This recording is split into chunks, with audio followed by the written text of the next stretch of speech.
Welcome to GearCheckGames. This is part 31 of our commentary for The Legend of Zelda The Wind Waker HD. Last time, we defeated the boss of the Wind Temple, Malgera, and restored power to the Master Sword at long last, but it looks like something is afoot. Or isn't, rather. Ha. Yes, Ganon has disappeared from the Great Sea, and that is not a good sign. So in order to give chase, we need to collect the 8 pieces of the Triforce of Courage for some reason, so that we can go back to old Hyrule. What if Link heard that, like, Ganondorf disappeared from the Great Sea, and they're just like, oh, alright, problem solved, I guess. Cool, let's go home. Oh, hey there. I mean, his sister's already been rescued. His job here is done. Yeah. Yeah, by the pirates. Yeah. That's funny, the pirates ended up rescuing everybody. Link just fought the bird. And I mean, like, realistically, spoilers for the game, I guess. But, like, if Link just went home now, like, Ganon would just be kind of hanging out, not able to do anything. Yeah, he needs all 3 pieces, doesn't he? Yeah. Yeah, the fact that the gods or whatever are requiring Link to collect the Triforce of Courage in order to regain access to Hyrule is kind of just like that bad thing they don't want to happen. This is enabling that. Like, do you think Ganondorf's gonna want to go through all this crap? Listen, maybe there's a reason that this world is constantly plagued by evil. Yeah. Maybe the gods aren't very good at their job. Yeah. I'm starting to believe that. They're more in line with, like, the Greek pantheon, where they're just a bunch of, like, fickle, you know. It's more of a soap opera than, like, a theology. Why would you shoot Sidon's ancestors? I don't know, because he's just trying to kill me, dude. They're hungry. They're wild beasts. Well, you know what? I'm hungry to not be eaten. You should throw them some shark bait. Ooh-ha-ha. It's like the rats. If you throw them bait, they'll, like, sell you stuff. See, that's where you get... Tasty! It's a little-known secret. Nobody knew that if you fed the sharks the same food you feed these fish, that they give you, like, tons of money and, like, access to, like, developer-only areas. It's one of those things that wasn't discovered for, like, decades after the game came out. They just mark the locations of other sharks on your map. It's completely pointless, but I mean, it's there. If you go to this area, watch out. So anyway, this is it, ladies and gentlemen. This is the part of the game, the part of Wind Waker that you have probably heard of if you're, you know, familiar with the gaming community. The infamous Triforce Shard hunt, in which we have to collect 8 pieces of the Triforce to go back to Hyrule. Yep. And they are pretty much just hidden around random islands around the Great Sea. Didn't it used to be like 12 pieces? What'd you say? Didn't it used to be more? No, I mean, I think that's kind of a tribute to Zelda 1 here, because in that game, it was also the Triforce... Well, in that one, it was the Triforce of Wisdom that you were collecting. But in this one, again, you have to go around and collect 8 pieces. And, you know, I can see why people would consider that, like, tedious or pace-breaking in a game like this, because, you know, you come off of the Wind Temple and it's like, yeah, we got the Master Sword fully powered up, and now we can finally defeat Ganon. Oh, wait, no, we can't, because we have to go sail around aimlessly and collect all these trinkets that do nothing functionally other than just, like, let us progress the story. So I can see why that would frustrate people, but honestly... This is one of my favorite parts of the game. Yeah, it's where the game gives you, like, ultimate freedom to, like, explore and test things out. Yeah, because at this point we have every item. So there are no areas in the Great Sea that we can't explore. The whole thing is kind of laid bare for you. And honestly, I would say that this is the best point in the Wind Waker to actually do your exploring. Because... as we mentioned before, you know, sometimes you won't be able to do much on any given island because you don't have the right tools to bypass some of the obstacles. But now that we have everything, it's basically just a giant, you know, open sandbox for you to have fun with. Yeah. So what I'm planning to do here, we've got 8 Triforce Shards to find, 3 of which have an extra step included, but we'll get to that when we get to it. I'm going to use this opportunity to showcase as much of the game as possible, like along the way. Okay. I don't think I'm probably going to go for 100%, but I would at least like to show every island that we haven't been to yet, and revisit some of the ones where we weren't really able to do much on our initial visit. But yeah, so strap in, folks. This is going to take a few weeks. I just want to show y'all why I love this game. We're just talking about all this, like, oh yeah, we're gonna take a nice trip around the world and, like, do these nice things while Link is fighting for his life in a submarine in the middle of the ocean. Well, I mean, was there any better time to talk about it? See, this scenario reflects, like, what other people think about the Triforce quest. Endless enemies. Yes, endless suffering. Yeah, people really hate this part of the game. Shards. And like I said, I don't blame them. I can totally understand why this is an unpopular part of the game, but it just happens to play to my tastes fairly well, because, you know, I like exploring. I don't need, like, a huge incentive to go out and, like, collect stuff. I just like being in this world, and now that we can finally, like, fully explore it, like this is kind of my jam. Now we can enjoy it. Mm-hmm. Meanwhile, at the bottom of the ocean, Ganon and Zelda are playing cards. Yeah. He'll be here any second now, I think. You got me. Ganondorf is practicing his organ solo. Uh-huh. Zelda just has to be his audience. He's forgotten after the hundreds of years that have passed since that showdown. Eventually, she's like, fine, I'm gonna find some things to make a tambourine. Let's have a jam session. We need to at least teach this guy some rhythm. Yeah. Now, this island right here and the previous one are examples of islands in the Wind Waker where I would say the draw isn't really the island itself, but more so like the stuff around it. Like that one we were just at, Crescent Moon Isle, I believe. The island itself houses just a chest with a treasure chart and that submarine, but not much else, honestly. But that island is I believe that island is one of the areas where the ghost ship can appear, which is a mechanic we haven't really talked about yet. Oh. Yeah. Oh, hi, bird. Yeah, there are some pretty egregious examples of poor naval combat on my part. What are these guys, stormtroopers? Yeah. If it seems like I'm just kind of sailing around aimlessly, it's because I'm looking at the gamepad trying to, like, find the right treasure chart for this island. Wait, will not just let you click on the map to find out which ones? Well, no, it lets you click through them, but you have to, like, slowly cycle through every single chart until you get to the one. Which, I mean, it's better that you can... Well, it's kind of better and worse that you can do that in real time, because on the one hand, you know, you don't have to stop playing. Like, if you can multitask, you know, it can speed things up. He's blocking your shots with his bombs. Yeah, he's sniping me right out of the air. But if you're not good at multitasking like me, you'll end up just getting massacred by enemies. I thought that was one last bomb coming to... There you go. Was it a bomb? Mm-hmm. Wow, I guess it was a bomb. I thought it was a bomb at first, and I thought it was a blue rupee flying at you, because that's what they do in this game, and then it didn't come at you, so I guess it was a bomb after all. This island right here, this is another island where we actually can't even, like, climb onto this island, because, I mean, well, there's not really an island to climb onto, it's just kind of a bunch of pillars.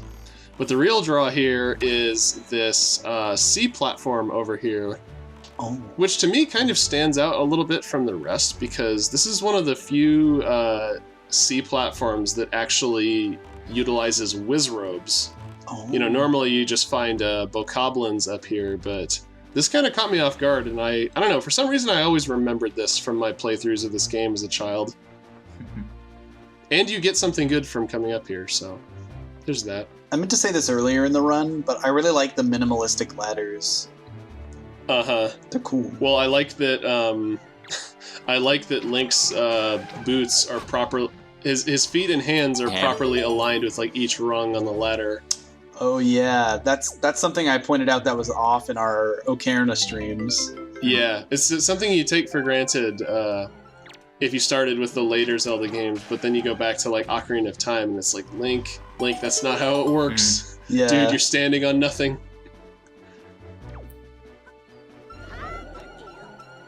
And they just keep coming. God, Wizrobes? What are they, like car alarms? Oh. Will somebody shut that Wizrobe up? Has anybody got a clicker or a Wizrobe key? I don't know. Is there a chart that leads me to that?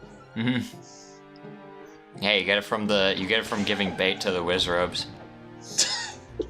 And then you try. Yeah, they sell you the little key clicker. You have to give them a Hyoi pair because they're birds, kind of. They're like Wizrobes are to the Rito like the Yiga clan is to the Sheikah. Yeah, the Sheikah. I almost called them the Impa. The Impa. Well, I mean, there's been so many Impas over the ages. Yeah. Like, I mean, yes, we are Impa. Yeah, they're their own clan now. But only one hot one. Yeah, the one from Breath of the Wild. Dude, the Breath of the Wild one has an awesome design. Like, I love the hat and like the little like blades hanging from it. All of Kakariko Village is aesthetic as hell. Mm-hmm. Yeah, real good take on that town. I had something. Oh yeah, I was gonna say. We were talking about Hyoi pairs. I think it would have been cool, pointless, but ultimately cool if every bird-based enemy in this game could be controlled using the Hyoi pairs, like the Cargo Rocks or the Wizrobes or God forbid even the Helmrock King. Well, that would be funny. Alternate idea for the opening cutscene where Link's sister gets kidnapped. If you instead use a Hyoi pair on that bridge, the bird will come and take Link away, and you'll get like a fake game over. Yes. He tries to grab the pair, but he just grabs like the whole Link just instead. Eats him. Wait, he grabs Link because he looks like a Hyoi pair. Oh my god. Yeah, that bird does not have very good eyesight, apparently. How much would you guys love if in the next Zelda they pull something like that over our eyes? Like, you start the game as Link, but then they pull like a MGS2 on us and like 40 minutes into the game. Playing as Raiden. It's like Wind Waker style, but you're still like Raiden from MGS2 in the MGS2 style. Yeah. Do you think Raiden could manage to avoid drowning in the Great Sea? I don't know. He's made of metal now. It's gonna be hard. Yeah. Yeah. Hopefully, it's pre MGS4 Raiden. Yeah, I mean, modern Raiden could probably just like sprint across the surface of the water to get where he needs to go. Yeah. You learned that trick from Vamp. Oh, this used to be a castle. That's cool. Yeah, this is another cool island. This actually houses one of the Triforce pieces that we need. Oh. You can't come up here unless you have the hook shot, which is kind of an interesting idea. Like, I like that it kind of makes some of these islands feel a little bit more like elusive. That you can't just like sail up to them like you would any other island. But you can get blasted by bombs still. That was almost exactly what I feared would happen, which is you getting hit by a bomb and getting knocked into the water. Chucking you off. when I'm at the wheel, just like assume the worst. You won't be disappointed. It's this style of little mini dungeon. Yeah, except this one actually has tough enemies in it. Well, relatively. I think this is the one that had like a gauntlet of dark nuts at the end. Yeah, there is. Yeah, that's like the finale of this one. Is 4 dark nuts in that central room. I think this is actually the hardest iteration of this mini dungeon style, because another one of the Triforce pieces is in a similar dungeon, like on a different island, except you need the power bracelets to get into that one. and the enemies are a lot weaker, or like the varieties of enemies are weaker than the ones in here. But here it's like you fight the big Armos, you fight some Wizrobes, some Stalfos, and ultimately your 4 Dark Nuts. So yeah, I think you were probably intended to go to this one last. In which case I would question why they put it right next to the Wind Temple. To test you. Yeah. To give you a taste of what you're in for. Yeah. So can you collect all the Triforce pieces before fully powering up the Master Sword? Yes, and I've done it. Huh. And there is different dialogue for the cutscene where you talk to the King of Lions, where instead of saying, "Hurry, you need to collect the Triforce Shards to get back to Hyrule," he just says, "Hurry, you need to get back to Hyrule." Huh, neat. Yeah, so but to do that I had to, play through the game normally up until I got the hook shot, leave the Wind Temple right in the middle, get all the Triforce shards, and then finish the Wind Temple after all was said and done. But if you do want to play the game in that kind of convoluted order, you totally can. Yeah, it's kind of a pace breaker to do that. Yeah, well, it kind of reminds me of how in Ocarina of Time, once you get the bow in the Forest Temple, you can go and finish the Fire Temple and Water Temple out of order. Yeah. If you want to. My issue with that is you're already there. Yeah, and that's a fair point. I guess what I appreciate about it is it feels like in later Zelda games, pre Breath of the Wild anyway, there were measures in place to make sure you didn't do things out of order so that the story could happen the way the devs intended. Yeah. Which I don't know. I feel like Zelda is one of those games that certainly benefits from good storytelling, but I still don't feel like they should bend over backwards and compromise the gameplay to tell a story. Yeah. One of the things that annoys me, small things that annoys me about Wind Waker is okay, you've got the 3 pearls, and you've got, and to a greater extent I would say, you've got the Wind Temple and the Earth Temple to power up the Master Sword. 2 events that are functionally identical, but you have to do them in a set order for some reason. You can't, what if I'm not in the mood for the Earth Temple and I want to go to the Wind Temple? No, you gotta do them in the preordained order. Even though one of them has no effect on the other. I'm pretty sure you don't even need the power bracelets or the mirror shield in the Wind Temple. In fact, I know you don't. So, they could have done it, but... Yeah.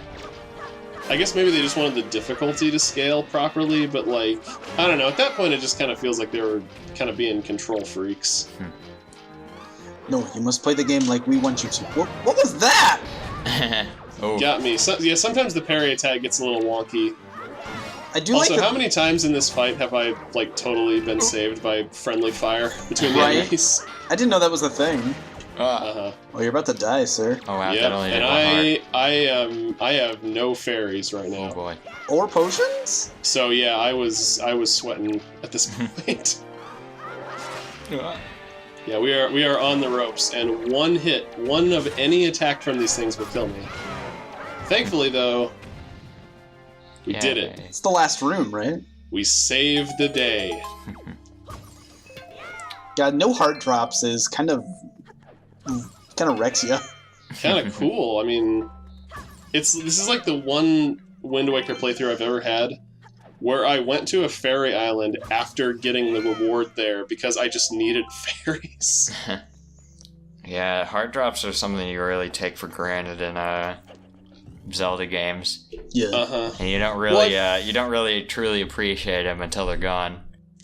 Yeah, well, I feel like the ideal balance here would be some kind of a middle ground, if every hole in the wall with rats gave you the option to buy potions mid dungeon, there was some way that you could get your health refilled like mid-dungeon other than just like finding a random fairy. I feel like because like especially in like this game and in Twilight Princess, like the heart drops just from like pots and enemies just like trivialize any damage you take.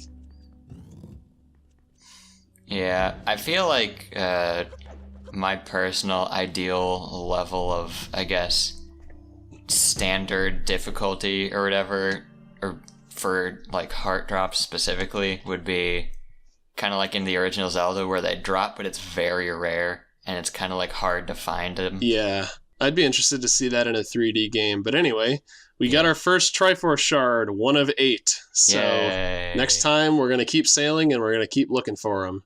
Join us then. Bye.